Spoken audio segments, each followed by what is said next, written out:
정보통신공사 설계기준 자문위원회 위원으로서 참여하고 계십니다. 예, 최문환 선임연구원님께 넘기도록 하겠습니다. 안녕하세요. 방금 우리 팀장님께서 자세히 소개 말씀 주셨고요. 감사합니다. 오늘 저는 이제 국선단자 내 통신설비 설치 방법이라는 주제로 한 20분간 말씀을 드릴 건데요. 다소 인기가 없는 좀 딱딱한 주제라서 좀 걱정이 되는데, 팀장님 말씀처럼 이게 실생활에 가장 밀접하게 적용될 수 있는 그런 거기 때문에 좀 자세히 설명을 드리도록 하겠습니다. 말씀드릴 순서는 먼저 우리 이 표준을 개발하게 된 TTA 통신설비 프로젝트 그룹 PG216을 간략히 소개를 드리고요. 그리고 군해통신 선로 설비라는 게 무엇인지에 대한 소개가 먼저 필요할 것 같습니다. 그래서 군해통신 선로 설비에 대해 개요에 대해서 설명을 드리고 이어서 표준의 세부 내용에 대해서 간략히 짚어보도록 하겠습니다.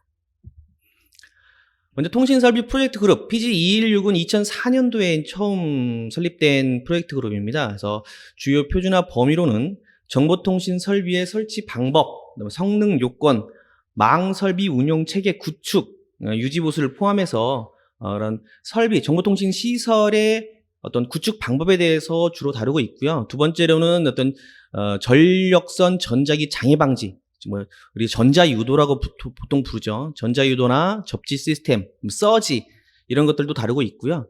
그 다음에 갈수록 이제 재난 재해 등이 급격히 늘어나고 있는데 지진이나 풍수해, 화재 등에 대응해서 안전성을 확보하기 위한 시설 구축 방법까지 포괄적으로 다루고 있습니다.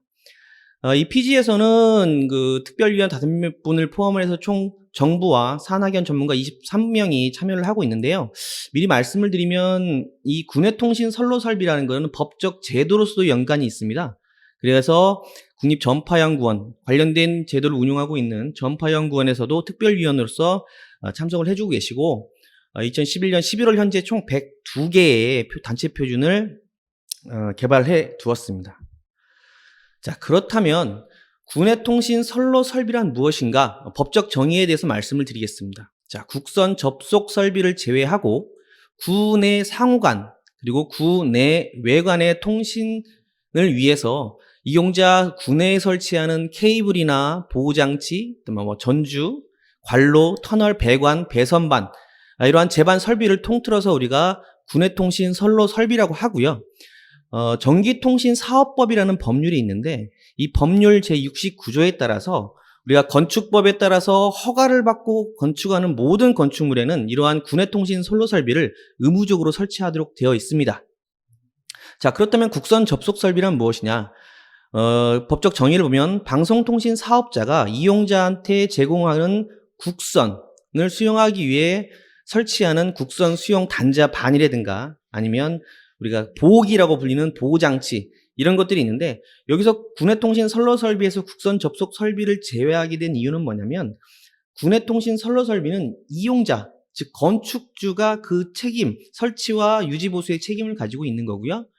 국선 접속 설비는 우리 방송통신 서비스를 제공을 하는 사업자가 설치 의무를 갖기 때문에 군해통신 선로 설비의 범위에서 벗어나게 됩니다.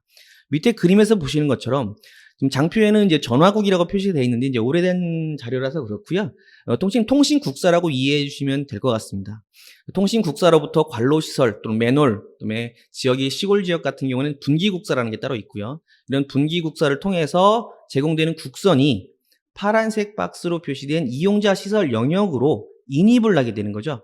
인입을 하게 되면 이용자는 그 국선과 구내에 설치된 군해통신선을 서로 접속을 하게 됩니다. 그게 바로 국선 단자함이라고 불리고 있는 겁니다. 자, 그럼 국선 단자함의 법적 정의를 다시 한번 말씀드리겠습니다. 사업자의 국선과 이용자의 구내 간선 케이블 또는 구내 케이블을 종단해서 상호 연결하는 통신용 분배함이라고 정의가 되고 있는데 우리가 전화 또는 인터넷 이런 다양한 방송통신 서비스의 제공과 이용을 위해서 사업자의 회선 설비와 이용자의 구내 통신 회선을 접속하고 이런 접속과 서비스 제공을 위한 어떤 단자 또는 스위치, 허브 이런 것들의 설비를 설치를 위한 공간이라고 볼 수 있고요. 현재 법적으로는 최소 크기가 이제 40cm, 50cm 가로 세로 0.2제곱미터 이상으로 확보를 해야 한다고 좀 규정이 되어 있고요. 다만 통신 수요가 상대적으로 많이 예상되는 공동주택이나 업무시설, 여튼 업무시설 같은 데서는 단자함으로 처리가 불가능하죠. 그래서 그런 통신 수요가 많은 대규모 건축물에서는 우리가 그 그림에 보시는 것처럼, 오른편 그림에 보시는 것처럼 집중군의 통신실, 주 배선반 MDF실이라고 부르는 별도의 룸을 만들어서 다양한 장비를 수용하고 있습니다. 왼편에 그 국선단자함 설치 사례를 보시는데, 여기에 보시면 이제 그 왼편이 통신설비입니다. 통신설비고 격벽을 기준으로 오른편이 CATV 방송 신호를 전달하기 위한 증폭기 분배기 등이 되는데, 간략히 이게 왜 이렇게 됐는지 말씀을 드리면, 통신 설비와 방송 설비는 엄연히 다른 목적을 가지고 있고, CATV 또는 MATV 등은 방송 공동수신 설비 설치 기준에 관한 고시에 따라서 장치함, 별도의 장치함이라고 부르는 곳에 수용을 하게 됩니다. 다만 방송 공동수신 설비 설치 의무가 없는 건축물, 소규모 건축물에서 별도의 장치함을 확보하는 게 경제적으로 부담이 된다라는 검토가 있었고, 그래서 저희가 재작년에 소규모 건축물에서 CATV 설비에 한해서 통신용 장비를 수용하기 위한 국선단자함에 같이 수용할 수 있도록 허용을 해줍니다. 그래서 이 그림을 가지고 왔고요. 알고 계시면 좋을 것 같아서요. 자, 이렇게 국선단자함을 정의를 말씀을 드렸고요. 자, 그러면 이런 국선단자함의 내부에 통신설비를 설치하는 방법을 왜 표준으로 가져왔는지, 이게 표준화가 왜 필요한지에 대해서 설명을 드리겠습니다. 지금 그림에 보시는 것처럼 일반적으로 소규모 건축물에 설치된 국선단자함의 덮개를 열어보시면 상당히 복잡하게 구성되어 있습니다. 그러니까 불규칙하게 서비스 진입 시기, 어떤 A사가 먼저 진입을 하게 되고 B사가 진입을 하게 되고, 근데 먼저 진입한 서비스 사업자가 설비를 무질서하게 설치를 하고 나면 후발 사업자들이 설치할 공간이 부족하게 되죠. 그래서 이런 게 반복되게 되다 보면 고정되지도 않고 무질서하게 누적돼서 설치하는 그런 현장이 상당히 많아지고 있고요. 그래서 이에 따라서 새로운 서비스 제공을 위해서 후발 사업자가 설치 공간을 확보하는 데 어려움이 있습니다. 그리고 어려운 만큼 이 인입된 국선과 각 이용자 세대로 구내선이 연결이 되는데 그 연결 루트를 찾지를 못하는 경우가 많아요. 그래서 어떤 정비를 설치하러 오셔가지고 그 망을 어떻게 구성이 되는지 해석하는데 오래 걸리거든요. 그래서 결국은 이런 것이 이제 안정적이고 신뢰성 있는 대국민 정보통신 서비스의 품질 저하로 연결되는 거죠. 그래서 국립전파연구원하고 저희 그 에트리에서 2020년도에 전국의 지자체 173개 지자체에서 1196건의 통신 국선단자함 설치 현황을 한번 실태조사를 해봤습니다.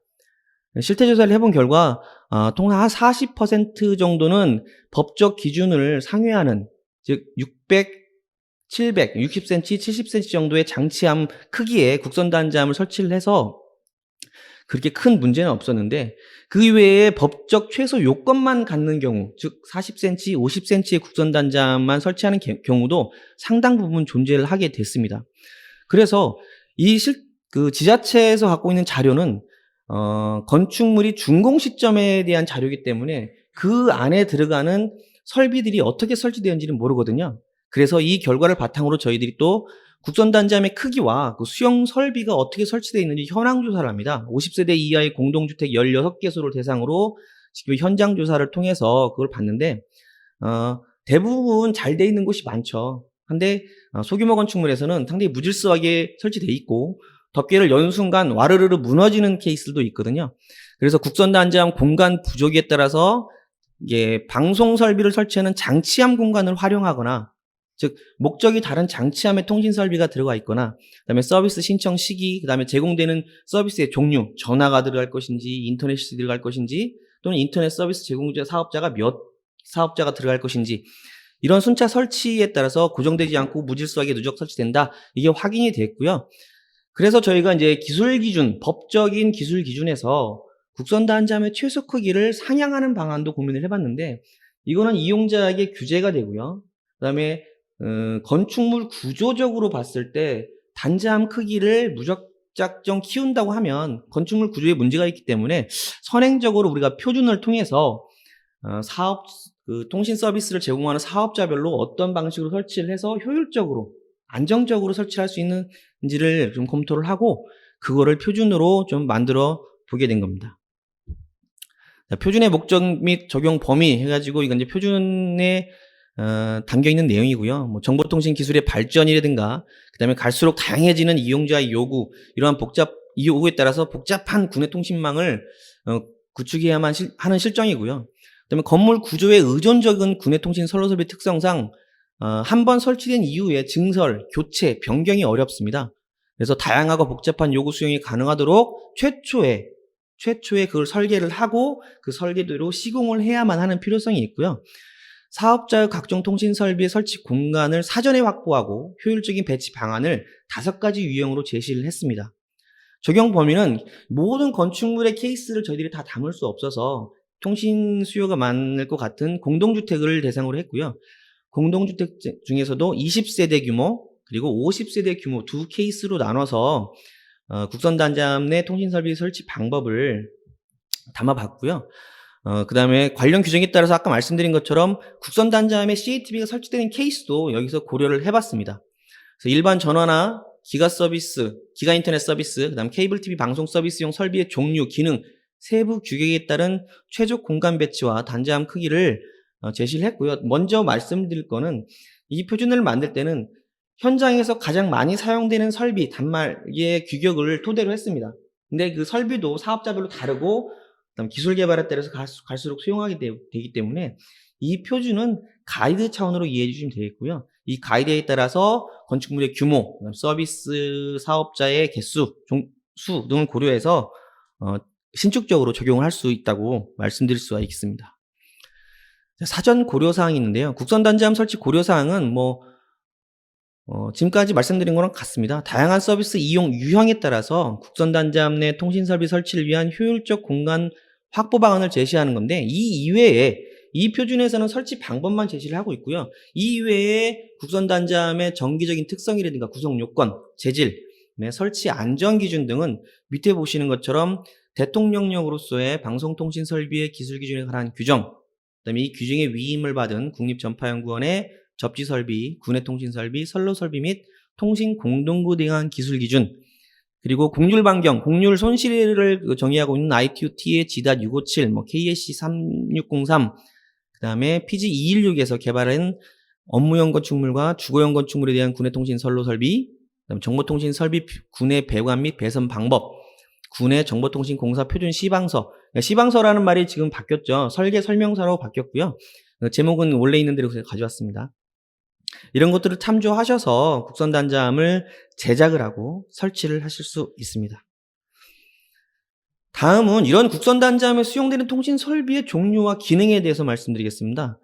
말씀드린 것처럼 사업자 설비와 사업자 국선과 이용자의 구내 통신선을 접속하기 위한 선로와 장비 등이 정의가 되어 있고요.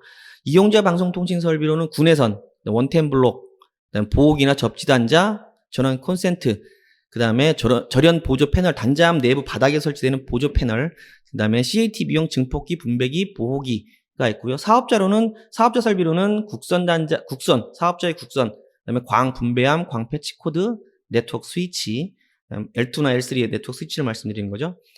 그 다음에 광 스플리터나 편단 패치 코드 등이 있습니다. 이러한 기본적인 설비를 대상으로 저희가 각 유형별로 이러한 설비들이 몇 개가 들어가는지를 정의를 해봤고요. 유형별 통신설비 설치 방법을 구체적으로 말씀드리기에 앞서서 원칙에 대해서 좀 말씀을 드릴게요. 이 표준을 해석하기 위한 원칙. 공간 확보 측면에서 보면 케이블의 외경, 그 다음에 곡률 반경. 특히 광 케이블 같은 경우는 곡률이 심해지면 신호가 왜곡될 수 있거든요. 그래서 곡률 반경, 최소한의 요구되는 곡률 반경이 표준 또는 기준으로 정해져 있습니다. 이러한 곡률 반경을 고려한 국선과 구내선의 인출, 그 다음에 장비 간을 연결하기 위한 패치 케이블, 이런 설치 공간을 먼저 우선적으로 확보를 해야 되고요. 그 다음에 향후에 통신 수요가 갑자기 증가됨에 따라서 설비가 증설이 돼야 하죠. 그래서 증설이나 그다음 노후 설비를 교체하는 그런 거를 고려해서 최적의 작업 공간을 확보를 해야 합니다. 손이 들어갈 수 있어야 하는 거잖아요. 장비가 너무 붙어 있으면 케이블 연결이 안 됩니다. 그래서 그런 작업 공간을 먼저 확보를 해야 되고, 그 다음에 설비의 규격이나 수량, 그 다음에 설비 간의 이격 공간을 고려해서 최적의 배치 방안을 먼저 설계를 하셔야 한다라고 말씀드릴 수가 있고, 그 다음 두 번째 측면은 설비 간의 위해 방지입니다. 어떤 건축물은 어떤 하나의 통신 사업자가 독점해서 서비스를 계약에 의해서 독점 서비스를 제공할 수도 있지만 이용자가 뭐 이사를 오거나 새로운 서비스로 변경을 할 때 복수의 사업자가 들어갈 수가 있죠. 그래서 서로 타사의 설비의 설치와 운영 공간 보장을 통해서 최상의 서비스 품질을 유지할 수 있어야 되고요. 그다음에 말씀드린 것처럼 서비스 진입 순서에 따라서 지정 공간을 활용해서 순차적으로 설치하도록 했습니다. 뒤에 유형별 그림에서 볼 수 있듯이 장비별로 A, B, C 또는 D로 표기를 했는데 최초로 진입되는 서비스는 A, 그 다음 B, C, D의 공간에 설치를 해서 무질서하게 설치되는 것을 미리 방지하고자 했습니다. 그다음에 설비 증설을 위해서 여유 공간이 부족할 때 한정된 국선 단자함에서 설비가 증설되기만 하면 공간이 부족하잖아요. 그래서 공간 부족 시는 어떻게 할 것이냐? 미리 설치된 자사 서비스를 위한 설비의 상면에 고정 지지대를 활용해서 중첩 설치를 허용을 했고요. 그래도 부족하면 타사 설비 상면에 설치할 수도 있는데 이때는 자기 설비가 아니기 때문에 타사와 충분한 협의를 통해서 설치하도록 했습니다. 마지막으로는 이게 국선 단자함이라는 거는 건축물 벽 내부에 매립되는 케이스들이 많거든요. 그래서 매립을 위해서 철근 구조라든가 이런 거를 고려를 하셔야 하는데 유형별 국선 단자함의 그 크기가 건축물의 구조적인 안정에 영향을 주지 않도록 사전에 이에 대한 충분히 검토가 필요하다라고 말씀드릴 수가 있겠습니다. 예, 이후로는 이제 유형별로 설치 방법을 설명을 드리겠습니다. 유형 1은 기가 인터넷 서비스와 일반 전화 서비스를 위해서 우리가 시장에서 가장 많이 만들어지는 600에 700짜리 단자함 2개를 활용하는 방법인데요. 보시는 그림처럼 600에 700짜리 단자함 2개를 활용해서 A, B, C, D 4개 사업자와 그다음 보기 원템 블록을 통해서 전화 서비스가 제공되는 모습을 보여드리고 있고요. 이게 그 10대 1 비율로 실질적인 그림을 그린 겁니다. 이거는 50세대 FDF와 네트워크 스위치 크기가 좀 커지죠. 16포트짜리를 써야 하기 때문에 20세대는 8포트짜리를 쓰는 거고요. 50세대는 16포트를 고려를 했습니다. 유형 2는 기가 인터넷 서비스와 일반 전화 서비스, 유형 1과 똑같습니다. 다만 기존에 양산되고 있는 단자함 600에 700이 아니고 동일한 서비스를 제공함에 있어서 우리가 공률 반경이라든가 설비 간의 이격거리를 충분히 고려를 했을 때 최소한의 크기가 얼마나 될 것인가를 한번 산출을 해봤습니다. 역으로. 그랬더니 가로, 세로 1100, 1m 10이죠. 깊이는 130mm 정도 되는 그런 장치함이 요구가 된다 해가지고 그 크기를 갖는 장치함을 설계를 해봤습니다. 동일한 서비스를 제공함에 있어서 설비 간의 그 간격이 넓죠. 그래서 상호 간에 위에도 없고 작업을 위해서 손이 들어갈 수 있고 그 다음에 케이블이 증설을 되더라도 충분한 공간이 확보되는 모습을 볼 수가 있습니다. 이거는 똑같은 서비스인데 이제 50세대죠. 동일한 FDF와 네트워크 스위치가 8포트냐 16포트냐 이 차이가 있는 거고요. 유형 3은 유형 1, 2와 마찬가지로 기가 인터넷 서비스와 일반 전화 서비스와 함께 종합 유선 방송 서비스, 즉 CATV 서비스가 함께 제공되는 케이스고요. 기가 인터넷 서비스를 위해서 4개 사업자, 국선이 광 케이블이고 군에서는 꼬임 케이블인 경우 고려했고요. 일반 전화 서비스 1개 사업자, 국선은 CPV1의 케이블을 해갖고 일반 시내선 또는 꼬임 케이블, 군내선으로는 꼬임 케이블을 고려를 했습니다. 그 다음 케이블 터비 서비스는 1개의 사업자로서 국선과 군내선이 모두 동축 케이블인 경우를 고려를 했고요. 이를 위해서 우리가 역으로 마찬가지로 이러한 3가지 서비스가 효율적으로 제공되기 위해서는 어떠한 크기를 가져야 할 것인가 역으로 산정했을 때 1500에 1100 정도의 규격을 가지면 충분히 수용할 수 있다고 보고요. 앞에 말씀드린 것처럼 1500에 1100 정도면 건축물 구조 안전에 영향을 미칠 수 있기 때문에 이 부분에 대해서는 건축주와 충분한 협의가 필요하고요. 보시는 것처럼 왼편에는 통신 설비, FDF와 네트워크 스위치가 있고요.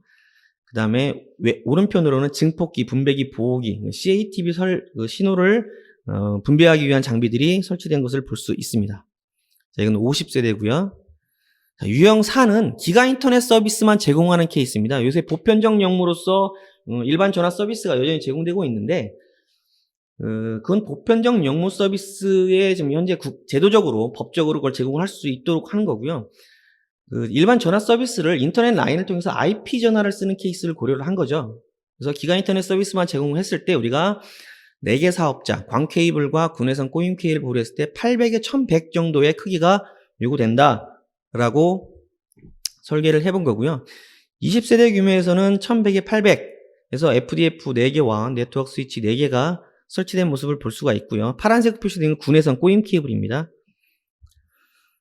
그 다음 이거는 이제 50세대인 케이스. 마찬가지로 FDF와 네트워크 스위치 각각 포트 수가 증가되는 모습. 그거에 따라서 규격이 좀 커졌고요. 그 다음 마지막 5번째는 똑같이 기가 인터넷 서비스를 제공하는데 사업자가 제공하는 국선도 광케이블이고 이용자의 군해선도 광케이블인 케이스입니다. 궁극적으로 앞으로는 이런 방향으로 가야 한다고 저는 연구하는 입장에서 생각을 하고 있고요. 2가지 케이스로 나누겠습니다. 첫 번째 케이스는 이러한 설비들을 수용하기 위해서 역으로 산출했을 때 최적의 국선 단자함이 얼마의 크기를 가질 것인가 1m, 1m로 산정이 됐고요. 케이스 2는 양산되는 케이스, 양산되는 국선 단자함 600에 700짜리 단자함을 이용해서 통신 설비가 수용되는 모습을 보여드리고 하겠습니다. 아래는 리모트 노드라고 해갖고 통상 광 스플리터라고 보시면 되는 거고요. 4개 사업자가 RN 하나씩 8포트짜리를 제공하는 거고 그 FDF를 통해서 군해선과 연결되는 모습을 보여주고 있습니다. 50세대 규모에서는 각 사업자별로 RN을 2개씩 설치를 하고 이용자는 SC, LC 타입의 FDF를 24포트짜리 2개를 설치를 해서 전체 50세대를 제공을 하는 모습을 보여주고 있고요. 이거는 양산되고 있는 단자함, 600에 700짜리 단자함을 이용해서 20세대 규모에서는 단자함 하나만 가지고 충분히 커버가 가능한데 50세대 규모에서는 RN이 2개가 필요하거든요. 물론 장비 개발에 따라서 RN 16포트짜리 RN도 있는데 그거는 규모가 커지기 때문에 일단은 8포트짜리를 고려를 해서 600에 700 단자함 2개를 활용을 해서 우리가 기가 인터넷 서비스, 올 광으로 제공되는 기가 인터넷 서비스를 고려를 한 겁니다. 마지막은 표준의 부록으로 들어가는 겁니다. 말씀드린 것처럼 400에 500, 법적 최소 규정을 갖는 400에 500의 국선 단자함과 장치함, 방송 공동주인 설비를 설치하기 위한 장치함을 활용해서 몇 개 사업자가 들어갈 것인가 한번 고려를 했더니 네트워크 스위치 A, B 2개 사업자밖에 고려가 안 되거든요. 오른편의 박스는 CATV 설비를 위한 설치 공간으로 마련을 해놓은 거고요. 그걸 고려하니까 2개 사업자밖에 공급이 안 된다. 이걸 참고로 말씀을 드리겠습니다. 마지막 맺은말을 말씀드리면 이게 국선 단자함 내 통신 설비 설치를 위한 유형별 공간 활용 방안을 제시한 거고 이용자 요구 변화 대응을 위한 가이드 차원에서 이해를 하실 수가 있고요. 서비스 종류와 규모, 단자함 크기에 따른 최적 공간 배치, 그다음에 설치 방법을 제시를 하고 저희가 이 작업을 하면서 CAD 파일을 작업을 해가지고요. DTA 협조를 얻어가지고 홈페이지 상에 표준 원문과 CAD 파일을 같이 제공을 하고 있습니다. 현장에서 참고할 수 있도록요. 그리고 이 표준은 현재 신규 유형을 추가를 하려고 하고 있고요. 그 다음에 단자함의 설치 안전 기준을 별도로 포함하기 위해서 이제 개정 과제로 제안을 하고 2020년도 내년 상반기까지 개정 표준을 만들 계획에 있습니다. 자, 이상 제가 준비한 내용은 여기까지고요. 혹시 코멘트나 질의 있으면 받도록 하겠습니다.